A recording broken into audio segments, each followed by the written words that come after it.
Hey there, folks. We're back for game two now between Grubby and Akka. And what an amazing game game one was, wasn't it? Just such aggression all game long. Some really interesting choices. Grubby going for that tier 3, which, to be honest, I think sort of it wasn't the best use of his money. I mean, he didn't buy an orb. Maybe he was going for the upgrades. Maybe he wanted, like, berserkers or something. I think he could have done better things with his money, to be honest. But I think he knew that he had a very strong position. Even though he lost his Farseer, I think he knew he was in a strong position. He could have some fun. All these games. Oh, actually, sorry, I should have said. I think I was saying this is best of 3. Actually, all these games are best of 2s, which sounds ridiculous, but it's sort of in a pool group.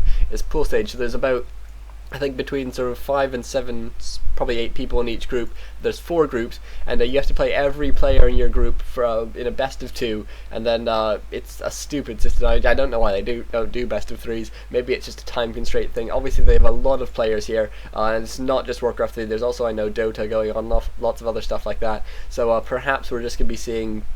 We're going to be seeing that just in these early rounds, and then hopefully, obviously when it gets to knockouts and stuff, we can't be playing best of 2s. And it looks like Grubby going to be going for this is Akka going for a Blade Master, and Grubby going for a Farseer again. Very nice, Grubby. Obviously, Turtle Rock and Twisted Meadows, both very good maps for the Farseer, but it still takes a lot of balls to go for a Farseer in any map, just because it's so easy to go for a Blade Master and play standardly, and you'll never, or it's much harder to at least, to be embarrassed when you go for a Blade Master, whereas if you go for a Farseer, things can look like they are a lot worse than they are, especially against the Blade Master, because you shouldn't be expecting to be out-leveling your opponent. You should be expecting to obviously get experience a lot quicker, and I didn't even know Grubby's not even going for a barracks, so that should have been a very obvious sign, but I'm sorry, perhaps I'm not paying too much attention today. And it looks like Grubby actually going for that burrow extra early, despite the fact he doesn't have a barracks. Does he have a proxy barracks or something? I'm not sure why he would get that extra burrow so early. Perhaps he's just trying to lay out his base, or perhaps he just thought, like, I'm going to continue building peons, so I may as well get this burrow up now, so that it takes a bit longer to cancel or something. I guess, like, there's no real harm to it, but it wasn't that, like, that money was delaying his tech or anything. But it looks like Akka not going to creep out that Ogre Magi, which is such an easy thing to, or it isn't easy, but it's really fun, and it's, pretty easy. I think Lynn once lost his Blade Master to it and stuff, but you just need to be pretty careful. And on land, it's very, very simple generally, and it looks like Akka, meanwhile, just going to creep out the camp, picking up a Circle of Nobility, as well as the one he bought at the camp, and he does have a Dust as well. He was sort of duped into buying that Dust, because he assumed that he'd be seeing a Blade Master, so that's pretty much wasted money, as there's pretty much no other invisible units Orc's ever going to use. And it looks like Grubby's going to come in here, try and take down this Voodoo Lounge. I think Akka will let it live, even though he will need to repair it now, and I'm not sure. I think he might have been better just to let it die, because I'm not sure if Akka's even going to be back in time, because he actually crept out that whole camp. He is now pretty close to level 2, and it looks like Akka is going to be able to keep it alive, but he's going to take a lot of damage on his peons, and you can see Akka's tech just starting now, so this really isn't the best situation for Akka to be in. Grubby obviously making the most of this, and as I said, don't be fooled by the fact that Grubby's not actually getting experience here. This isn't the point of this attack. Has Grubby put up a barracks? Yes, Grubby has put up a barracks and a Voodoo Launch, and what an interesting base build actually from Grubby. We'll talk about that later. Looks like actually Akka did manage to keep this Voodoo Lounge alive, so I guess that will sort of be worthwhile, even though it's going to cost him a lot to repair. You know that Grubby's going to be in and out of this base the whole time. It might well have been better if Grubby just if Akka put up the Voodoo Lounge somewhere else, a bit outside of the base, somewhere that he wouldn't expect Grubby to be looking. And it looks like this Blade Master is so close to level 2 now, has picked up a Boots as well. That is very dangerous for Grubby. Obviously no Windwalk to hide,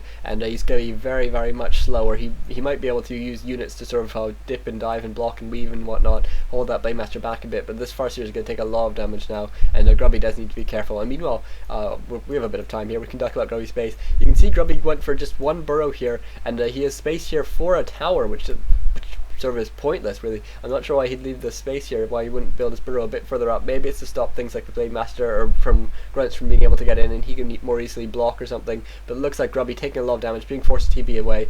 Very expected, as I said. And it looks like this Blade Master is coming in. Grubby has hit tier 2, so he can buy a healing potion if he needs to, but Grubby needs to be so careful, and it looks like Akka sort of knows what's happening, and he's just going to walk around, but he can't get into the space, and so it looks like he's actually just going to have to run away, because Grubby's going to take his sweet time, and perhaps this is the reason for Grubby's base build actually. Having sort of said it was odd, it now makes perfect sense, because it allows him to hide in the back of his base and to heal up without without allowing Akka to get in, and equally, it's just, oh my god, this is such a nice base build, because actually if you think about it, Grubby now needs obviously to harvest his way out by the looks of things, because I don't think he can get his Farseer out, and you can see that's what he's done there, and so he was able to TP into the back of his base. Actually, there's a burrow now blocking him. Grubby probably feeling a bit foolish now, but you can see that's such nice play, because obviously it meant that he was thinking forward, and Grubby, oh my god, Grubby going for 2 Spirit Lodges. Oh my god, what the hell is Grubby doing? And a War Mill? Oh wow, this is insane play.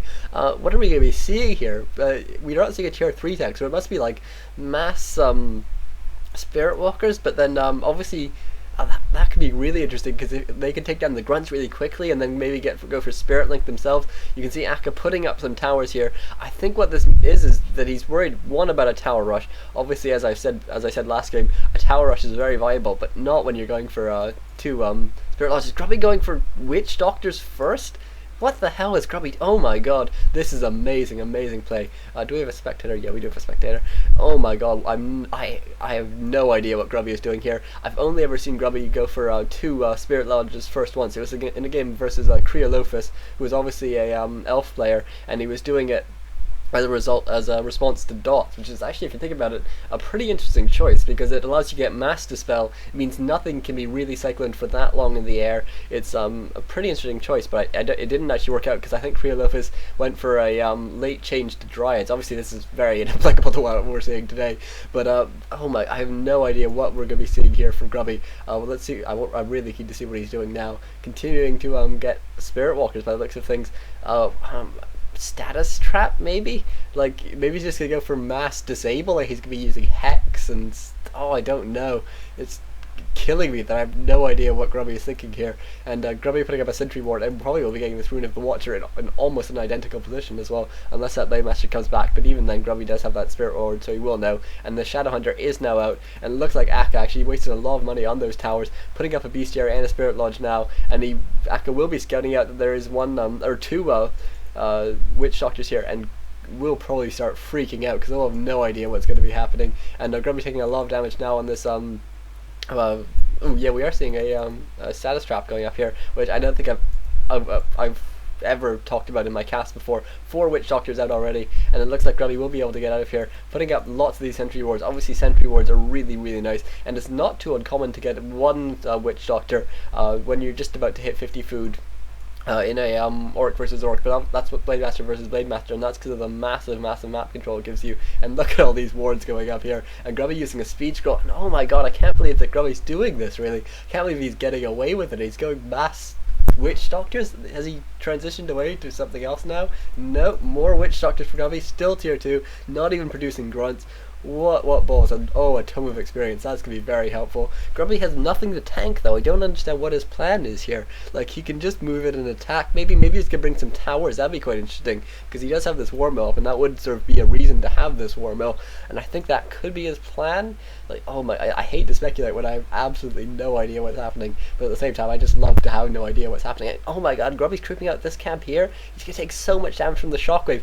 Grubby's spreading out all his units, you can see. He really doesn't want to do anything. Maybe, is he going to abuse some surround? Yeah, it looks like he's going to be doing that. Maybe going to be trying to use more status traps. Obviously, oh my god, I have no idea what Grubby's doing. Maybe I'm going to look really foolish. He's going to come out with some absolutely amazing plan, but I just don't see any way of Grubby sort of being able to persevere. But it looks like Akka picking up some headhunters as well. That's a really smart choice, to be honest. And it looks like he's going to be going for just a really standard army, apart from a little bit of a transition to a bit of extra piercing damage, and he'll have such a strong Blade Master. Oh my god, Potion of Greater Healing, that's so nice. Meanwhile, Grubby doing a lot of extra creeping here, gonna be picking up, +4 agility, +4 intelligence, really nice item for that Shadow Hunter. Obviously intelligence so important for the Shadow Hunter, and agility, just it's nice to have a bit of extra armor if nothing else.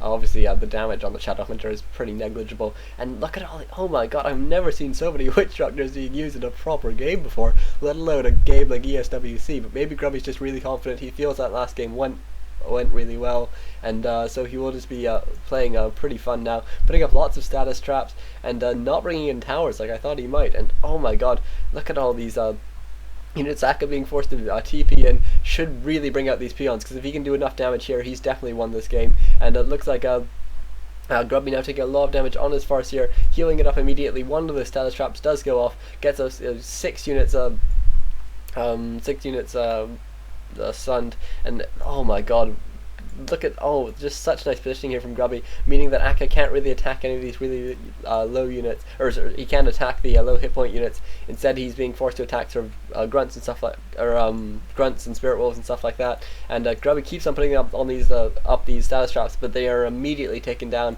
by Aka, and it looks like most of them aren't going to be going off, which is sort of an inevitability really at a high level. Well, I want to say at a high level with status traps, but it's almost that's almost like not a thing, because you never see status traps in high level games. And I feel bad, because I did say Aka is an excellent player, and he really is. Like, don't think that just because Grubby's playing a really weird strat against him, that it's because Grubby doesn't take him seriously. I'm sure Grubby is just such, like, Grubby obviously is such a better player anyways. Actually, one of those status traps going off a bit late, and it looks like this Blade Master and Shadowhunter is still only level 2, though does have that greater mana potion, which would be nice. And Grubby going to continue to creep up. Really interesting play here. Obviously